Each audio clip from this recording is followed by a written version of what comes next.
In the cradle of the New World, the island of Tanzia is home to a new and great race called the Akazi. The Akazi had little interest in technology and material wealth. They pursued wisdom above all else. With the Akazi, arcanity, alchemy, and endless possibility would soon flourish. Because of their unique values, other races often regarded them as primitive and mistook them for weak. A critical mistake. Life was good on Tanzia until one day, a terrible evil known as the Skeleton King came to claim the island. Tanzia was a symbol of freedom and the seed of arcanity in the New World. Tanzia was a trophy the Skeleton King could not resist. Tanzia would be his new home, and he would reshape the islands in his own dark image. The greatest Akazi warriors confronted the Skeleton King and his undead armies, and one by one, the Akazi fell.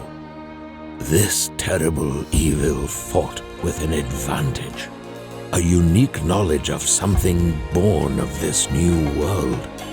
This enemy fought with arcanity. The new world was young, and few understood the mysteries of arcanity. But one Akazi had already attained a mastery greater than any other, and the Skeleton King soon met his match. The Skeleton King was furious. This small, frail creature had undone decades of preparation with a single blow. The Skeleton King retreated, and the Akazi did not pursue. Tanzia was safe once again. The Akazi continued to flourish, and the Great One continued to pioneer alchemy and arcanity. Creatures of all races came from all over the world seeking his mentorship, and he taught any who would learn from him. Until one day, something more pressing demanded his attention. The Great One was blessed with many children and many grandchildren whom he loved dearly. But this one was very special. This one would be the center of his world for many years.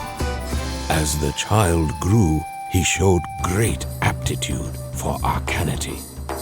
No grandparent ever felt more love or pride for a child as the Great One did for his young grandson. But he knew that their precious time together would be short. The Skeleton King was already plotting a terrible revenge against his new foe. He would end the Great One's bloodline. The Skeleton King used the darkest of arcanity to summon an evil and tortured creature from another dimension and enslave it to his will. The creature, a shade, was the perfect assassin. It passed through solid objects at will, traveled nearly unseen in the shadows, and had a deadly touch. The Skeleton King watched from afar in glee as the shade passed through the young child and stopped his heart. With a single word, the Great One obliterated the shade into a million dark splinters that dissipated in the light. But the damage was already done. As the Great One fell to his knees, weeping over the body of his young grandson, the Skeleton King was very, very pleased. But the Skeleton King had once again underestimated his Akazi foe When the Great One sensed that the Skeleton King was no longer watching, the illusion was lifted and the child was smiling once again.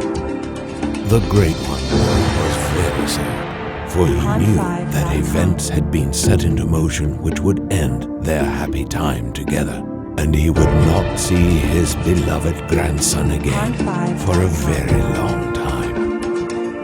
He sent the child to live in seclusion on Volcano Island with a most caring and trusted friend, Abenaki, far away from the peering eyes of the Skeleton King. The Great One, believing his presence was a danger to the village, also left, and he never returned. Decades passed. In the village, whispers of his sudden disappearance so long ago turned into speculation of his certain demise. The Skeleton King, believing that victory finally lay within his grasp, would again descend on Tanzia to claim his prize, and this time no one can stop him.